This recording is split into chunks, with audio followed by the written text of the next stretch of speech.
ಪ್ರಿಯರಾದವರೇ, ಯೇಸುಕ್ರಿಸ್ತನ ನಾಮದಲ್ಲಿ ನಿಮಗೆ ನನ್ನ ಪ್ರೀತಿಯ ವಂದನೆಗಳು. ಸಂತೋಷವಾಗಿದ್ದೀರಾ? ಯೇಸುಕ್ರಿಸ್ತನು ನಿಮ್ಮ ಇಷ್ಟಾರ್ಥಗಳನ್ನು ನೆರವೇರಿಸುವನೆಂದು ಹೇಳುತ್ತಾ ಇದ್ದಾನಲ್ಲ, ನಿಮಗೆ ಮಾತು ಕೊಟ್ಟಿದ್ದಾರಲ್ಲ, ನಿಶ್ಚಯವಾಗಿ ಮಾಡುತ್ತೇನೆ ಎಂಬುದಾಗಿ. ಮತ್ತ್ಯಾಕೆ ಸೋತು ಹೋಗುತ್ತೀರಿ? ನಂಬಿಕೆಯಿಂದ ಕಾದಿರಿ, ದೇವರು ನಿಮಗೆ ಅದ್ಭುತ ಮಾಡುತ್ತಾರಲ್ಲ. ಆದರೆ ಪ್ರತಿನಿತ್ಯ ಆತನ ನಂಬಿಕೆಯಿಂದ ಹುಡುಕಬೇಕು, ಪ್ರಾರ್ಥಿಸಬೇಕು. ಮುಂಜಾನೆ ಎದ್ದು ಆತನ ವಾಗ್ದಾನಗಳನ್ನು ಹೇಳಿ ಸ್ತುತಿಸಿರಿ, ಆತನ ಸಂಗಡ ಇದ್ದಾನೆ ಎಂದು. ದೇವರನ್ನು ಸ್ತೋತ್ರ ಮಾಡಿರಿ, ಕರ್ತನಲ್ಲಿ ಉಲ್ಲಾಸವಾಗಿರಿ. ನೀವು ಸಂತೋಷವಾಗಿದ್ದರೆ ಅದ್ಭುತ ಮಾಡಲು ಸಾಧ್ಯ. ಸರಿ, ದೇವರು ಇಂದು ನಿಮಗೊಂದು ವಾಕ್ಯವನ್ನು ಹೇಳುತ್ತಾರೆ. ಏನು ಹೇಳುತ್ತಾರೆ ಗೊತ್ತಾ? ಯೆಶಾಯ 30ನೇ ಅಧ್ಯಾಯ 18ನೇ ವಾಕ್ಯದಲ್ಲಿ, ಯೆಹೋವನು ನಿಮಗೆ ಕೃಪೆ ತೋರಿಸಬೇಕೆಂದು ಕಾದಿರುವನು, ನಿಮ್ಮನ್ನು ಕರುಣಿಸಬೇಕೆಂದು ಉನ್ನತೋನ್ನತವಾಗಿ ಕಾಣಿಸಿಕೊಳ್ಳುವನು. ನಿಮ್ಮನ್ನು ಕರುಣಿಸುವಂತೆ ದೇವರು ಕಾದಿರುವರು. ನೀವು ದೇವರಿಗಾಗಿ ಕಾದಿದ್ದೀರಲ್ಲ, ನೀವು ಕಾದಿದ್ದೀರಿ. ದೇವರು ಹೇಳಿದ್ದನ್ನು ಮಾಡುವರು, ವಾಗ್ದಾನ ಮಾಡಿದ್ದಾರೆ ನೆರವೇರಿಸುವರು. ದೇವರು ನಮಗೆ ಅದ್ಭುತ ಮಾಡಲಿ ಎಂಬುದಾಗಿ ಕಾದಿದ್ದೀರಲ್ಲ. ಈಗ ದೇವರು ಕಾಯುತ್ತಾ ಇದ್ದಾರೆ ನಿಮಗೆ ಕೃಪೆ ತೋರಿಸುವುದಕ್ಕೆ. ಆತನು ಕಾದಿದ್ದಾನೆ. ನನ್ನ ಮಗನಿಗಾಗಿ, ಮಗಳಿಗಾಗಿ ನಾನು ಕಾದಿದ್ದೇನೆ. ನಾನು ಅವಳಿಗೆ ಕೃಪೆ ತೋರಬೇಕು, ಅವನಿಗೆ ಕೃಪೆ ತೋರಬೇಕು.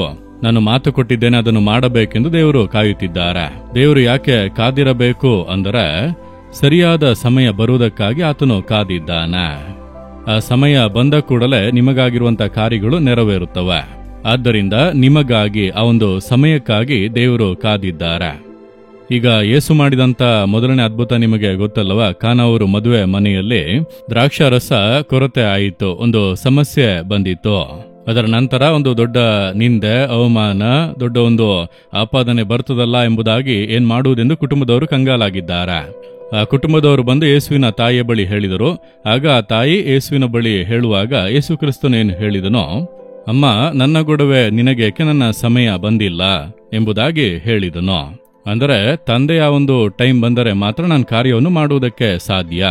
ನೀವು ಹೇಳುವುದರಿಂದ ನನಗೆ ಅದ್ಭುತ ಮಾಡುವುದಕ್ಕೆ ಆಗುವುದಿಲ್ಲ ಎಂಬುದಾಗಿ. ಅಂದರೆ ತಂದೆಯ ಒಂದು ಟೈಮ್ ಬರುವುದಕ್ಕಾಗಿ ಕಾದಿದ್ದು, ನನ್ನ ಸಮಯ ಇನ್ನೂ ಕೂಡ ಬಂದಿಲ್ಲ ಎಂಬುದಾಗಿ ಹೇಳಿದನು. ಆಗ ತಂದೆಯ ಸಮಯ, ತಂದೆ ಅಪ್ಪಣೆ ಕೊಟ್ಟ ಕೂಡಲೇ ಯೇಸು ಅಲ್ಲಿ ಅದ್ಭುತ ಮಾಡಿದನು. ನೀರು ದ್ರಾಕ್ಷಾರಸವಾಗಿ ಬದಲಾಯಿತು. ಮದುವೆ ಮನೆಯಲ್ಲಿ ಆ ದುಃಖ ಸಂತೋಷವಾಗಿ ಮಾರ್ಪಟ್ಟಿತು. ಹಾಗಾದರೆ ದೇವರು ಕಾದಿದ್ದಾರೆ. ಯಾವುದಕ್ಕಾಗಿ? ದೇವರ ಸಮಯಕ್ಕಾಗಿ. ನಿಮಗೆಂದು ದೇವರು ನೇಮಿಸಿರುವಂತ ಒಂದು ಸಮಯ ಇದೆ. ನಿಮಗೆ ಯಾವಾಗ ಮಗುವನ್ನು ಕೊಟ್ಟು ಆಶೀರ್ವದಿಸಬೇಕೆಂದು ಆತನ ಸಮಯವನ್ನು ನಿಗದಿಪಡಿಸಿದ್ದಾನೆ, ಆಗ ಅದ್ಭುತ ನಡೆಯುತ್ತದೆ. ನಿಮಗೆ ಯಾವಾಗ ಕೆಲಸವನ್ನು ಸಫಲಪಡಿಸಬೇಕು, ನಿಮ್ಮ ವಿವಾಹ ಕಾರ್ಯವನ್ನು ಯಾವಾಗ ಸಫಲಪಡಿಸಬೇಕು, ನಿಮಗೆ ಈ ಬಿಸ್ನೆಸ್ ಕಾರ್ಯವನ್ನು ಯಾವಾಗ ಸಫಲಪಡಿಸಬೇಕು, ದೇವರು ಕಾದಿದ್ದಾರೆ ಆತನ ಸಮಯಕ್ಕಾಗಿ. ಅದೇ ಸಮಯದಲ್ಲಿ ನೀವು ಸಿದ್ಧರಾಗಿ ಇರಬೇಕು. ನೀವು ಸಿದ್ಧರಾಗಿದ್ದರೆ ಮಾತ್ರ ದೇವರು ಅದ್ಭುತ ಮಾಡಲು ಸಾಧ್ಯ. ಅದಕ್ಕಾಗಿ ಕೂಡ ದೇವರು ಕಾದಿದ್ದಾರೆ.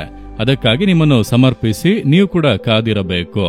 ನೀವು ದೇವರ ಸಮ್ಮುಖದಲ್ಲಿ ಪ್ರಾರ್ಥನೆಯಲ್ಲೂ, ವಿಜ್ಞಾಪನೆಯಲ್ಲೂ, ಧ್ಯಾನದಲ್ಲೂ ಕಾದಿದ್ದರೆ ದೇವರು ತಕ್ಕ ಸಮಯದಲ್ಲಿ ನಿಮಗೆ ಅದ್ಭುತ ಮಾಡುವುದಕ್ಕಾಗಿ ಎದ್ದೇಳುವರು. ನಿಮಗೆ ಕರುಣೆ ತೋರುವಂತೆ ಆತನು ಎದ್ದೇಳುವನಂತೆ. ಆತನು ನಿಮ್ಮ ದುಃಖವನ್ನು, ನಿಮ್ಮ ವೇದನೆಗಳನ್ನು ನೋಡಿ ಸಂತೋಷ ಪಡುವ ದೇವರಲ್ಲ. ಆತನು ಕನಿಕರವುಳ್ಳಂತ ದೇವರು. ನನ್ನ ಮಗ, ನನ್ನ ಮಗಳು ಇಷ್ಟು ನಿಂದೆ ಇಕ್ಕಟ್ಟುಗಳ ಮಧ್ಯದಲ್ಲಿ ನಾನು ನಂಬಿಕೊಂಡು ಇದ್ದಾನಲ್ಲ, ನಾನು ನಂಬಿಕೊಂಡು ಇದ್ದಾಳಲ್ಲ, ನಾನು ಮಾಡುತ್ತೇನೆಂಬುದಾಗಿ ತಾನೇ ನಂಬಿದ್ದಾರೆ. ನನ್ನ ಮಕ್ಕಳು ಆಶಾಭಂಗ ಪಡಬಾರದು. ಆತನು ಕೃಪೆ ತೋರುವುದಕ್ಕೆ ಕನಿಕರದಿಂದ ಕಾದಿದ್ದಾನೆ, ಎದ್ದೇಳುತ್ತಾನೆ. ಆತನ ಸಮಯ ಬಂದಿತು. ನೀವು ಒಪ್ಪಿಸಿ ಕೊಡಿರಿ. ದೇವರೇ, ನನ್ನಲ್ಲಿ ಏನೇ ಸಮಸ್ಯೆಗಳು, ಬಲಹೀನತೆಗಳು ಇದ್ದರೂ ನನಗೆ ಈ ಕಾರ್ಯವನ್ನು ಮಾಡಿರಿ. ನನ್ನನ್ನು ಯೋಗ್ಯನನ್ನಾಗಿ ಮಾಡಿಕೊಳ್ಳಲು ಒಪ್ಪಿಸಿಕೊಡುತ್ತೇನೆ. ನಿಮ್ಮನ್ನು ಯೋಗ್ಯರನ್ನಾಗಿ ಮಾಡಿಕೊಳ್ಳದೆ ಅದ್ಭುತವನ್ನು ಹೊಂದುವುದಕ್ಕೆ ಆಗದು. ನೀವು ಅದ್ಭುತವನ್ನು ಹೊಂದಿಕೊಳ್ಳಲು ಯೋಗ್ಯರ ಎಂಬುದಾಗಿ ದೇವರು ನೋಡುತ್ತಾರಲ್ಲ, ಅದುವರೆಗೂ ಆತನು ಕಾದಿರುವನು. ಆತನು ಅದ್ಭುತ ಮಾಡಲು ಕಾದಿರುವನು. ಹಾಗಾದ್ರೆ ನಿಮ್ಮನ್ನು ಒಪ್ಪಿಸಿಕೊಟ್ಟು ನಿಮ್ಮ ಮಾರ್ಗಗಳನ್ನು ಸಿದ್ಧ ಮಾಡಿ ನಿಮ್ಮನ್ನು ಸರಿಯಾಗಿ ದೇವರ ಕರಗಳಲ್ಲಿ ಒಪ್ಪಿಸಿಕೊಟ್ಟರೆ ತಕ್ಷಣವೇ ದೇವರು ಮನಮರುಗಿ ಅದ್ಭುತ ಮಾಡುವರು. ಇಂದು ಯೋಚಿಸಿ ನೋಡಿರಿ, ಯಾವ ಕಾರ್ಯದಲ್ಲಿ ಒಪ್ಪಿಸಿಕೊಡಬೇಕು, ಎಲ್ಲಿ ನೀವು ಸರಿ ಇಲ್ಲ. ನಿಮ್ಮ ಪ್ರಾರ್ಥನಾ ಜೀವಿತ ಸರಿ ಇದೆಯಾ? ಧ್ಯಾನ ಸರಿ ಇದೆಯಾ? ನೀವು ಪ್ರತಿನಿತ್ಯವೂ ಆತನನ್ನು ಹುಡುಕುತ್ತಾ ಇದ್ದೀರಾ? ನಿಮ್ಮ ಜೀವಿತ ಸರಿಯಾಗಿದೆಯಾ? ನಿಮ್ಮ ಪರಿಶುದ್ಧತೆ ಸರಿಯಾಗಿದೆಯಾ? ನೀವು ನೀತಿ ನ್ಯಾಯದಿಂದ ಕಾರ್ಯಗಳನ್ನು ಮಾಡುತ್ತಾ ಇದ್ದೀರಾ? ನಿಮ್ಮ ಕಾರ್ಯಗಳೆಲ್ಲ ಹೇಗಿದೆ? ಸ್ವಲ್ಪ ಸ್ವಲ್ಪ ಬದಲಾಗುತ್ತಿದ್ದೇನೆ, ಅರ್ಪಿಸುತ್ತಾ ಇದ್ದೇನೆ ಅಂದ್ರೆ ನೀವು ಪೂರ್ಣವಾಗಿ ಬದಲಾಗುವವರೆಗೂ ಆತನು ಕಾದಿದ್ದಾನೆ. ಆದ್ದರಿಂದ ಇಂದು ಪೂರ್ತಿಯಾಗಿ ಒಪ್ಪಿಸಿಕೊಡಿ. ದೇವರೇ, ನೀವು ಹೇಳುವಂತೆ, ನೀವು ಆಜ್ಞಾಪಿಸುವಂತೆ ನಿಮ್ಮ ಮಹಿಮೆಗಾಗಿಯೇ ನಾನು ಎಲ್ಲವನ್ನೂ ಕೂಡ ಮಾಡುವೆನೋ. ನನ್ನನ್ನು ಒಪ್ಪಿಸಿಕೊಡುತ್ತೇನೆಂದು ಹೇಳಿರಿ, ತಕ್ಷಣವೇ ದೇವರು ಎದ್ದೇಳುತ್ತಾರೆ. ನಿಮಗೆ ಕೃಪೆ ತೋರುವಂತೆ ಕಾದಿರುವಂತ ದೇವರು ಅದ್ಭುತ ಮಾಡುವರು. ಒಪ್ಪಿಸಿ ಕೊಡುವಿರಾ?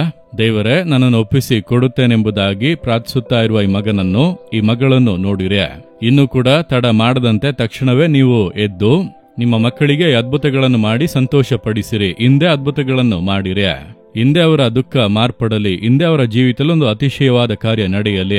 ಯೇಸುವಿನ ನಾಮದಲ್ಲಿ ಇಂದೇ ಅವರನ್ನು ಸಂತೋಷ ಪಡಿಸುವಂತೆ, ಹರ್ಷಿಸ ಮಾಡುವಂತೆ ಅದ್ಭುತವು ನಡೆಯಲಿ. ಯೇಸುವಿನ ನಾಮದಲ್ಲಿ ಪ್ರಾರ್ಥಿಸುತ್ತೇನೆ. Amen, amen. Jesus redeem Kannada YouTube channel ಅನ್ನು ಸಬ್ಸ್ಕ್ರೈಬ್ ಮಾಡಿ. ಸಬ್ಸ್ಕ್ರೈಬ್ ಬಟನ್ ಕ್ಲಿಕ್ ಮಾಡಿ ಮತ್ತು ಬೆಲ್ ಬಟನ್ ಒತ್ತಿ. ಅನುದಿನ ಕಾರ್ಯಕ್ರಮದ ಮಾಹಿತಿ ಪಡೆಯಿರಿ.